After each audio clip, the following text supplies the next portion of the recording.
Pinapaibig, pinaasa ng forever, pero kagagawan pala ng mga scammer.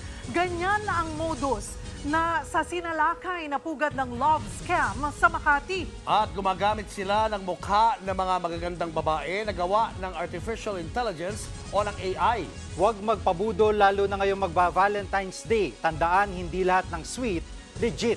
Nasa frontline ng balitang yan si Elaine Fulgencio. Atras. Walang gagamit ng cellphone. Walang hawak ng computer. Sinalakay ng mga ahente ng NBI-NCR ang opisinang ito na pugad umano ng love scam, investment scam at crypto scam sa Makati City. Tumambad sa mga operatiba ang workstation area ng mga sospek. Modus ng mga sospek na maghanap ng mabibiktimang lalaki sa mga dating app.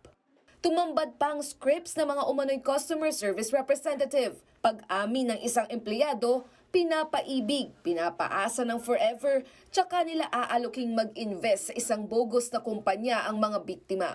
Nakikipag-chat lang po kami sa binibigay po sa amin. Tapos, kinakausap din po namin na matagal, siguro mga 1 week, gano'n, hanggang sa makuha namin yung bed rest. Ang isa pang ikinababahala ng otoridad ay ang pag-upgrade ng mga scammer sa paggamit ng teknolohiya. Tila ordinaryong computer lang ito, pero ito na pala yung ginagamit nila para makapambiktima online. Kung mapapansin nyo, AI-generated ito. Ibig sabihin niya nag-iiba ang iyong mukha. Ito yung ginagamit nila para marami yung kanilang maloko dahil nalilin lang sila na iba pala yung kausap nila sa personal. Mismong si NBI Director Jaime Santiago, nagulat ng gamitin ng computer dahil naging isa siyang babae. Ako yan, pero nag-iba na mukha ko. Tapos yung sa kanan. Yes. Pati yung sarili kong muka na bago na sa AI. Ano yun? Real time. Real time na papalitan nila. Pagka bilib na sa kanila yung tao, mag-i-start na sila, magpapa-open sila ng account, crypto account.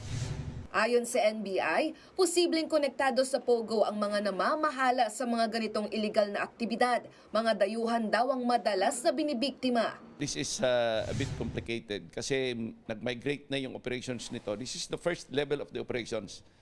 Ang taking of the money dito is somewhere in Cambodia, Laos. Nag-migrate na yung operations nito to foreign countries. Sasailalim sa digital forensic examinations ang mga nakumpiskang computer at mga cellphone. Ngayong Love Month, babala ng mga otoridad maging wais at huwag marupok, lalo na sa mga nakikilala lang online. Parang imposibleng magkatotoo, huwag nilang kagatin. No? Huwag silang masilaw doon sa pangako malaking pera. Lalo lang silang mapapahamak.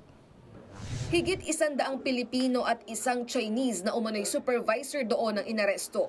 Itinanggi nilang iligal na gawain. Mahaharap sila sa reklamong paglabag sa Anti-Financial Account Scamming Act at Cybercrime Prevention Act. Nagbabalita mula sa Frontline, Elaine Fulgencio, News 5. Mga kapatid, Cheryl Cosim po, huwag maging huli at maging una sa lahat sa balitaan.